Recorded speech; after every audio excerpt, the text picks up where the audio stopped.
তো যদি আপনি একজন ওয়েবসাইটের অ্যাডমিনিস্ট্রেটর হন বা অ্যাডমিন হন এবং আপনি আপনার অ্যাডমিনিস্ট্রেটর ক্রেডেনশিয়াল দিয়ে ওয়ার্ডপ্রেস ওয়েবসাইটে লগ ইন করার পরে যদি আপনি দেখেন যে এরকম একটা এরর মেসেজ আসছে যে sorry you are not allowed to access this page, মানে আপনার যে ওয়ার্ডপ্রেসের যে ড্যাশবোর্ড এবং আপনি অ্যাডমিনিস্ট্রেটর, সেই অ্যাডমিনিস্ট্রেটরকে অ্যাক্সেস দিচ্ছে না, মানে ইউজার আইডি পাসওয়ার্ড সমস্ত কিছু দেওয়ার পরেও, সঠিক দেওয়ার পরেও আপনাকে ওয়ার্ডপ্রেস, আপনার যে ওয়ার্ডপ্রেস ড্যাশবোর্ড তার অ্যাক্সেসটা আপনাকে দিচ্ছে না, বাধা দিচ্ছে।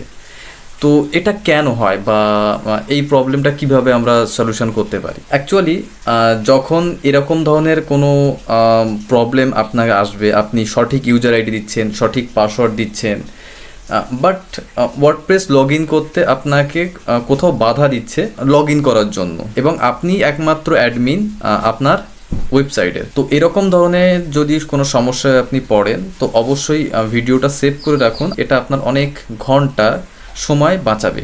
তো সবার প্রথমে আপনি আপনার যে হোস্টিং আছে, যেখান থেকে আপনি হোস্টিং নিয়েছেন, তো তার পিএইচপি মাই অ্যাডমিনে যাবেন। পিএইচপি মাই অ্যাডমিনে যাওয়ার পরে আপনি আপনার যে ওয়েবসাইট, সেই ওয়েবসাইটটার মানে ডেটাবেসের উপরে আপনি ক্লিক করবেন, আপনার যে ডেটাবেস আছে।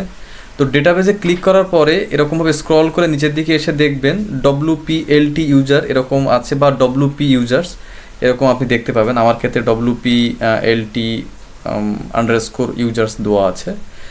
তো এটাতে আপনি ক্লিক করবেন, করার পরে আপনি দেখতে পাবেন যে আপনার যে অ্যাডমিনিস্ট্রেটর সেটা আপনি অ্যাক্টিভ আছেন, আপনার যে অ্যাডমিনিস্ট্রেটর অ্যাকাউন্ট সেটা আপনি অ্যাক্টিভ আছেন। কিন্তু মজার বিষয় হলো কি বলুন তো, আপনি একমাত্র অ্যাডমিন আপনার ওয়েবসাইটে, কিন্তু তা সত্ত্বেও আপনি আপনার ড্যাশবোর্ডে ঢুকতে পারছেন না। এটা কিন্তু কোনো হ্যাকিং বা কোনো বাজে প্লাগইনের কাজও নয়, ওয়ার্ডপ্রেসের ডেটাবেসের ভিতরে লুকিয়ে থাকা এমন একটা ভুল যেটা 99% মানুষ জানে না। তো আজ আমরা এটাকে সলিউশন, মানে কিভাবে আপনি পাবেন বা কিভাবে এটা সলিউশন পাওয়া যায়, তো সেই বিষয়ে আজ আমরা কথা বলব। তো সবার প্রথমে বলে রাখি, প্রত্যেকটা ট্রাভেল শুটিং শুরু হয় খুব বিরক্তিকর কিছু স্টেপ দিয়ে। হ্যাঁ, তো যেগুলি প্রাথমিকভাবে আমাদের চেক করতে হয় ম্যান্ডেটারি হিসাবে, কারণ এগুলি খুবই বোরিং, তবু চেক করতে হয়। সবার প্রথমে আমরা আমাদের যে ইউজার মেটাডেটা আছে, WPLT ইউজার মেটাডেটা, তো আমরা প্রথমে WPLT আন্ডারস্কোর মেটাডেটা মানে ইউজার মেটা, এটাতে ক্লিক করব, স্ক্রল করে নিচে আসবো, এখানে দেখুন লেখা আছে WPLT ক্যাপাবিলিটিস। তো আপনার অ্যাডমিনিস্ট্রেটর, যদি আপনি অ্যাডমিনিস্ট্রেটর হন তো আপনি এরকম ভ্যালু দেখতে পাবেন। এবং WPLT ইউজার লেভেল 10 মিনস আপনি হলেন অ্যাডমিনিস্ট্রেটর। তো এ পর্যন্ত সব ঠিক আছে, এখানে কোনো অসুবিধা নেই। আপনার যে ক্যাপাবিলিটিস আছে, ক্যাপাবিলিটিস যে ভ্যালু এবং লেভেলের যে ভ্যালু, মেটা ভ্যালু, সেটা ঠিকই আছে, কারণ 10 মানে হলো আপনি অ্যাডমিনিস্ট্রেটর। আর এই যে অ্যাডমিনিস্ট্রেটর থাকার আরেকটা বিষয় হলো ক্লোন তারপর একটা সেকেন্ড ব্র্যাকেট, তো এটা হলো অ্যাডমিনিস্ট্রেটরের মেটা ভ্যালু। তো এখানে সমস্ত কিছু ঠিকই আছে। তো নেক্সট আমরা আমাদের যে ফাইলস আছে, ফাইল ম্যানেজার, তো ফাইল ম্যানেজারে আমরা একবার যাব। তো আমরা আমাদের ফাইলসে যাব, ফাইলসে গিয়ে এখানে একবার চেক করে নেব যে এখানে কোনো রকম কোনো সমস্যা আছে কি না। আমরা এখানে দেখব যে কোনো থিম বা কোনো প্লাগইনের কোনো ইস্যু হয়েছে কি না, কেন কি অনেক প্লাগইনস আছে যে প্লাগইনসগুলো আপনি আপনার ওয়ার্ডপ্রেস ড্যাশবোর্ড থেকে ডিঅ্যাক্টিভেট করতে পারবেন না। ঠিক আছে, তো আমরা সবার প্রথমে আমাদের WP কন্টেন্ট এখানে ক্লিক করব, করার পরে প্লাগইনসে যাব, করার পরে আমাদের যে প্লাগইনস আছে প্লাগইনসে ক্লিক করব। তো প্লাগইনসে ক্লিক করার পরে আপনি এখানে দেখতে পাচ্ছেন না এরকম কোনো ধরনের MU আন্ডারস্কোর প্লাগইন বা এরকম কোনো প্লাগইনস নেই যেটা আমাদের এফেক্ট ফেলতে পারে। যদি প্লাগইনসের সমস্যা থাকে সেক্ষেত্রে আপনি কি করবেন, আপনি আপনার প্লাগইনসে যাবেন, প্লাগইনসের এই যে ফোল্ডারের উপরে ক্লিক করবেন, করার পরে রিনেমে ক্লিক করবেন, করার পরে প্লাগইনসটা আপনি ডিঅ্যাক্টিভেট করে দেবেন। তো আপনি এখানে আন্ডারস্কোর বা ডট যে কোনো একটা সাইন দিতে পারেন, দিয়ে আপনি অ্যাক্টিভেট এটা আপনি লিখে আপনি যে ফাইলটা আছে ফাইলটা সেভ করে দেবেন। সিমিলার ওয়েতে আপনি আপনার থিমে যাবেন, থিমে যাওয়ার পরে থিমের যে ফোল্ডারের উপরে ক্লিক করবেন, করার পর রিনেমে যাবেন, যাওয়ার পর সিমিলার ওয়েতে আপনি এখানে থিম ডিঅ্যাক্টিভেট করে দেবেন, ডট ডিঅ্যাক্টিভেট দিয়ে এটা আপনি মানে ফাইলটা সেভ করে দেবেন। ঠিক আছে, যদি কোনো আপনার সমস্যা হয় থিম বা প্লাগইনে, তো সেক্ষেত্রে কিন্তু সমস্যা আপনি দেখবেন রিফ্রেশ করে, তারপরে এটা করার পরে আপনি আপনার ওয়ার্ডপ্রেস যে ড্যাশবোর্ড মানে যে লগ ইন ইউআরএল আপনার site.com/wp-admin এখানে ক্লিক করার পর এন্টার করে দেখবেন যদি সমস্যা হয় থিম প্লাগইনসের, তাহলে কিন্তু আপনার ড্যাশবোর্ডটি খুলে যাবে। তো এখানে কিন্তু ম্যাক্সিমাম সমস্যার সমাধান হয়ে যায় স্বাভাবিকভাবেই, কিন্তু আমাদের ক্ষেত্রে কিন্তু একটু সমস্যাটা একটু অন্যরকম। তো যখনই আপনার প্লাগইনস মানে প্লাগইনস বা থিমে যদি কোনো সমস্যা হয়, যদি আপনার ড্যাশবোর্ড খুলে যায়, তারপরে এসে আপনি আবার এই সিমিলার ওয়েতে আপনি আপনার ফাইল ম্যানেজারে এসে আপনি এই ফোল্ডারের উপরে ক্লিক করবেন এবং রিনেমে ক্লিক করে আপনি যে ডিঅ্যাক্টিভেট এখানে লিখেছিলেন সেটা আপনি এখান থেকে এরকমভাবে ডিলিট করে দেবেন। ডিলিট করে দেওয়ার পরে আবার রিনেম ফাইলে ক্লিক করবেন। ঠিক আছে, তো সেক্ষেত্রে কিন্তু আপনার সে সমস্যার সমাধান হয়ে যাবে এবং 90% ক্ষেত্রে কিন্তু এটা সমস্যার সমাধান হয়ে যায়। নেক্সট আমরা আরেকটা বিষয় একটু চেক করব, সেটা হলো এই .htaccess এই ফাইলটা। তো এটার ফাইলের উপরে আমরা ক্লিক করব, ক্লিক করার পরে আমরা এডিটে যাব। ঠিক আছে, এডিটে যাওয়ার পরে আমরা দেখব হিডেন কোনো ফাইল আছে যেটা আইপিকে ব্লক করছে। তো আমরা এখান থেকে কিন্তু যদি এরকম কোনো কিছু দেখি, তো সেটা আমরা এখান থেকে ডিলিট করে আবার নতুন করে htaccess ফাইল রিজেনারেট করে আমরা কিন্তু সেভ চেঞ্জেসে ক্লিক করে এটাকে ঠিক করে নিতে পারি। ঠিক আছে, তো দেখলাম এখানেও আমাদের কোনো সমস্যা নেই, আমার এখানে কোনো এমন কোনো ফাইল নেই বা এমন কোনো এই ফোল্ডারের ভিতরে বা এই ফাইলের ভিতরে এমন কোনো ফাইল নেই যেটা আমার আইপিকে ব্লক করছে, যার জন্য আমার যে এরকম ধরনের কোনো সমস্যা দেখা দিচ্ছে যে sorry you are not allowed to access this page. তো মেনলি htaccess যে ফাইল আছে এটারও কোনো সমস্যা নেই। তো থিম প্লাগইনস আপনি ডিঅ্যাক্টিভেট করলেন, তারপর আরেকটা ছোট্ট কাজ এরপরে আপনাকে করতে হবে, সেটা হলো আপনি আপনার ডেটাবেসে যাবেন। ডেটাবেসে যাওয়ার পরে WPLT ইউজার্স এখানে ক্লিক করবেন। ক্লিক করার পরে আপনি এরকম রাইট সাইডের দিকে আসবেন, এসে দেখবেন যে ইউজার স্ট্যাটাস 0 শো করছে। তো তার মানে হলো যে আপনার কিন্তু আপনি যে একজন অ্যাডমিনিস্ট্রেটর বা আপনি যে অ্যাডমিন, এই বিষয়ে কিন্তু কোনো সন্দেহ নেই। ঠিক আছে, আপনি ডিঅ্যাক্টিভেট করে দিয়েছেন এবং আপনার যে স্ট্যাটাস 0 আছে। 0 মিনস আপনি অ্যাডমিন। ঠিক আছে, তো এই অবস্থায় যে কোনো টিউটোরিয়াল কিন্তু আপনাকে বলবে যে ওয়ার্ডপ্রেস নতুন করে ইনস্টল করুন বা হোস্টিং প্রোভাইডারের সাথে যোগাযোগ করুন। আর এই জায়গায় মানে ঠিক এইরকম একটা পজিশানে আমরা কিন্তু অনেকেই আশা হারিয়ে ফেলি, কেন কি আমরা সমস্ত কিছু যা কিছু করার কথা ছিল সমস্ত কিছুই চেক করলাম, আমাদের থিম প্লাগইনস ডিঅ্যাক্টিভেট করলাম, আমাদের যে মানে htaccess ফাইলও আমরা দেখলাম, আমরা এখানে আমাদের যে htaccess ফাইল সেখানেও দেখলাম কোনো আইপি ব্লকের কোনো ফাইল আছে কি না, সেখানেও সেরকম কোনো কিছু নেই। আমরা আমাদের ডেটাবেস চেক করলাম, আমাদের যে ইউজার চেক করলাম, ইউজার মেটা চেক করলাম, তো সমস্ত কিছুই কিন্তু ঠিক আছে, কোনো সমস্যা নেই। সব জায়গায় কিন্তু দেখাচ্ছে যে আমি অ্যাডমিনিস্ট্রেটর এই ওয়েবসাইটের বা আমি অ্যাডমিন, বাট তা সত্ত্বেও আমাকে কিন্তু লগ ইন করতে দেওয়া হচ্ছে না। অ্যাকচুয়ালি আমরা ভাবি কি বলুন তো, আমরা ভাবি যে ওয়ার্ডপ্রেস শুধু মনে হয় দেখে যে অ্যাকাউন্টের অ্যাডমিনিস্ট্রেটর লেখা কিনা, কারণ এখানে অ্যাডমিনিস্ট্রেটর লেখা আছে তো তার মানে আমি লগ ইন করতে পারবো। কিন্তু ওয়ার্ডপ্রেসের ডেটাবেসের আলাদা একটা ছোট্ট এন্ট্রি আছে যেটা দিয়ে আগে ওয়ার্ডপ্রেস জিজ্ঞাসা করে যে যিনি অ্যাডমিন নামের এই পদটা আছে আদেও কি এই অ্যাডমিনের কোনো ক্ষমতা আছে, আদেও কি এই অ্যাডমিন লগ ইন করার পারমিশন আছে, এই যে অ্যাডমিন বলে যে ব্যক্তির মানে পদটা আছে। দুটো কিন্তু একদম আলাদা জিনিস। আমি নিজেও দুটোকে এতদিন এক ভেবে এসেছি, বাট ডেটাবেসে সেই দ্বিতীয় এন্ট্রির নাম হলো WP ইউজার রোলস। এটা কিন্তু নতুন এন্ট্রি। আমরা প্রথমে এটা কি দেখলাম, WP ইউজার্স, হ্যাঁ না? তো আর একটা আছে সেটা হলো WP ইউজার্স রোলস। তো তো এটা কিন্তু আর একটা নতুন একটা কি বলা যায়, নতুন একটা পদ বা নতুন একটা পজিশন। এবার ভাবুন সার্ভার, মানে এবার ভাবুন কোনো সার্ভার মাইগ্রেশন বা বাজে ব্যাকআপ রিস্টোর কিংবা কোনো বাজে কোডের ভুলের কারণে যদি একমাত্র এরকম এন্ট্রি যেটা ডিলিট হয়ে যায়, তো ওয়ার্ডপ্রেস তখন ভুলে যায় যে অ্যাডমিনিস্ট্রেটর বলতে আসলে কি বোঝাতে চাইছে, মানে অ্যাডমিনিস্ট্রেটর বলতে অ্যাকচুয়ালি কী বোঝায়। আপনি কোনো কিছু করার সময় হয়তো কোনো কারণে হতে পারে, ডেটা মাইগ্রেশনের সময়, বা হতে পারে আপনি ব্যাকআপ রিস্টোর করার সময়, বা হতে পারে কোনো বাজে কোড আপনি দিয়েছেন, একটা কোনো কোড দিয়েছেন যে কারণে এই এন্ট্রিটা যে ডব্লুপি ইউজার রোলস, এই এন্ট্রিটাই ডিলিট হয়ে গেছে। তখন ওয়ার্ডপ্রেস ভুলে যায় যে অ্যাকচুয়ালি অ্যাডমিনিস্ট্রেটর বলতে কি বোঝায়।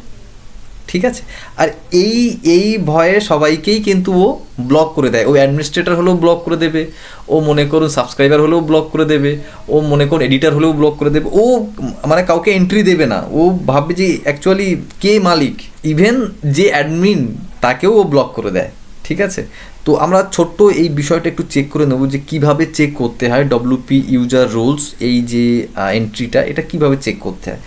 তো প্রথমে আপনি আপনার যে ডব্লুপি কনফিগ ফাইলে যাবেন, এখানে আপনার যে ফাইল ম্যানেজারে গিয়ে এখানে দেখতে পাবেন ডব্লুপি কনফিগ ডট পিএইচপি, এখানে যাবেন। যাওয়ার পরে এখানে আপনি দেখতে পাবেন যে নিচের দিকে স্ক্রল করলে দেখতে পাবেন, দেখুন টেবিল প্রিফিক্স ডব্লুপিএলটি। তো এই ডব্লুপিএলটি টেবিল প্রিফিক্স, সেই জন্য কিন্তু আমার যে ডেটাবেসের সমস্ত কিছু এখানে শো করছে ডব্লুপিএলটি। যদি আপনার ডব্লুপি কনফিগ ডট পিএইচপিতে যদি আপনার থাকে শুধুমাত্র ডব্লুপি, তাহলে ডেটাবেসে কিন্তু এখানে সমস্ত কিছু আপনি ডব্লুপি দেখতে পাবেন। ঠিক আছে, তো ডিফল্ট আমার ক্ষেত্রে ডব্লুপিএলটি, আপনার ক্ষেত্রে ডব্লুপি হতে পারে বা ডব্লুপিএলটি হতে পারে। তো কি কোনটা হবে সেটা কিন্তু আপনি কনফিগ ডট পিএইচপিতে গিয়ে আপনি কিন্তু এখানে যে টেবিল প্রিফিক্স ইকুয়াল টু যেটাতে থাকবে ওটাই। ঠিক আছে, তো নেক্সট আমরা আমাদের যে ডেটাবেজে আসার পরে আমরা আমাদের যে অপশান আছে এখানে ডব্লুপি অপশানে ক্লিক করব। করার পরে অ্যাকচুয়ালি এখানেই সেই ফাইলটা মিস হয়ে আছে, যে আমরা যেটা বলছিলাম ডব্লুপি ইউজার্স রোলস, সেটা কিন্তু মেনলি এখানেই থাকে। তো এখানে এটা মিস আছে, তো আমরা এটা ফাইন্ড করব কি করে, যেটা মিস হয়েছে কি হয়নি। তো সবার প্রথমে ডব্লুপিএলটি অপশানস এই ফোল্ডারটাতে ক্লিক করার পরে এখানেই আমাদের যে অপশানটা যেটা ডব্লুপি ইউজার্স রোলস সেটা মিসিং আছে। তো সেটা আমরা চেক করতে হবে যেখানে আদৌ এই যে এন্ট্রিটা সেটা আছে কি না। তো আমরা এসকিউএলে ক্লিক করব। ক্লিক করার পরে আমরা এখানে যেটা আছে সেটা ডিলিট করে দেবো। দেওয়ার পরে এই যে কোডটা এটা এখানে পেস্ট করব। ঠিক আছে, এটা আমি ডিসক্রিপশানে দিয়ে দেব, তো সমস্যার কিছু নেই। এটা পেস্ট করার পরে গোতে ক্লিক করব। গোতে ক্লিক করার পরে এখানে আপনি দেখতে পাবেন যে এখানে আপনার কোনো এরকম যদি কোনো এন্ট্রি না থাকে তো সেটা আপনি এখানে কিন্তু দেখতে পাবেন যে এখানে কোনো কিন্তু জিরোরও কোনো রেজাল্ট আপনার এখানে নেই। তো কিভাবে এটার সলিউশন পাওয়া যায়, তো এবার আমরা এটা সলিউশনের পথ খুঁজবো যে আমাদের তো একটা এন্ট্রি নেই, সেজন্য আমাদের যে ডব্লুপি অ্যাডমিন সেটাতে আমরা এন্ট্রি করতে পারছি না, মানে আমাদের ওয়ার্ডপ্রেস ব্লক করে দিচ্ছে যে কোনো কাউকে, যে অ্যাডমিনিস্ট্রেটর হিসাবে ওয়ার্ডপ্রেস ব্লক করে দিচ্ছে, ইভেন অ্যাডমিনও যদি লগ ইন করার চেষ্টা করে তাকেও ব্লক করে দিচ্ছে। তো এটা সলিউশন আজ আমরা দেখব। তো কিছু জিনিস একটু বলে রাখি, যখন এরকম কোনো সিচুয়েশান বা এরকম কোনো পরিস্থিতি তৈরি হবে, সেক্ষেত্রে আপনি আপনার ব্রাউজারে যাবেন। ব্রাউজারে গিয়ে আপনার যে ওয়েবসাইট বা আপনার যে সাবডোমেন সেটা দেবেন। দেওয়ার পরে ডব্লুপি অ্যাডমিন / তারপরে দেবেন upgrade.php। এটা আপনি আপনার সার্চ বারে গিয়ে এন্টার করবেন আপনার যে ডোমেন, তারপর ডব্লুপি অ্যাডমিন / upgrade.php এন্টার করার পরে যদি আপনার ডেটাবেসের কোনো সমস্যা হয়, মনে করুন আপনার ডেটাবেস অনেক পুরনো ডেটাবেস, তো সেটা রিপেয়ার হয়ে যাবে, এটা আপগ্রেড হয়ে যাবে। তো যদি কোনো এরকম কোনো ইস্যু থাকে তাহলে এখান থেকে আপনি রিপেয়ার করতে পারবেন, আর যদি না থাকে তাহলে no update required, your WordPress database is already up to date. তো এখানেও কিন্তু আমাদের কোনো সমস্যা নেই আপাতত। আমাদের যে সমস্যাটা বলুন তো কি সমস্যাটা হচ্ছে যে সরি, যখন আপনি লগ ইন করতে যাচ্ছেন অ্যাজ এ অ্যাডমিন হিসাবে আপনার ওয়ার্ডপ্রেস ওয়েবসাইটে, আপনি একমাত্র অ্যাডমিন, কিন্তু আপনাকে লগ ইন করার কোনো অ্যাক্সেস ওয়ার্ডপ্রেস দিচ্ছে না, বাধা দিচ্ছে। তো এরকম পরিস্থিতিতে একটা একটা একটা নিজেই একটা ম্যানুয়ালি একটা বাইপাস তৈরি করতে হবে, মানে এটা আমাকে তৈরি করতে হয়েছে, নিজের বাইপাস তৈরি করতে হয়েছে, যেখানে একটা ছোট্ট আমি একটা পিএইচপি কোড দিয়েছি এবং সেটা ওয়ার্ডপ্রেসের ভিতরে ঢুকে প্রাথমিকভাবে একটা রুল বিল্ডিংয়ের ফাংশনটাকে ধাক্কা দেয়, মানে ফাংশনটাকে পুশ করে, যেটা ওয়ার্ডপ্রেস ইনস্টল প্রথমবার ওয়ার্ডপ্রেস ইনস্টল করেন তখন যে সময়টা মানে তখন যে পরিস্থিতি ক্রিয়েট হয়, ঠিক সেরকম একটা পরিস্থিতি ক্রিয়েট করার জন্য একটা পিএইচপি কোড লিখে বাইপাস করলাম বিষয়টাকে। তো সবার প্রথমে আমরা আমাদের যে ফাইল ম্যানেজারে যাব। ফাইল ম্যানেজারে যাওয়ার পরে আমাদের যে মূল যে ফাইল আছে, যেমন এখানে কন্টেন্ট, অ্যাডমিন, এসটিটি অ্যাক্সেস, এখানে যত যে মূল ফাইলগুলো আছে, রুট ফোল্ডার যেটাকে বলা যায়, তো এই সমস্ত কিছু যেখানে আছে সেখানে আমরা যাওয়ার পরে এখানে ফাইল বলে অপশান আছে, এই ফাইলে ক্লিক করব। ফাইলে ক্লিক করার পরে এখানে একটা ফাইলের নাম দেব। ফাইলটার নাম হলো রিপেয়ার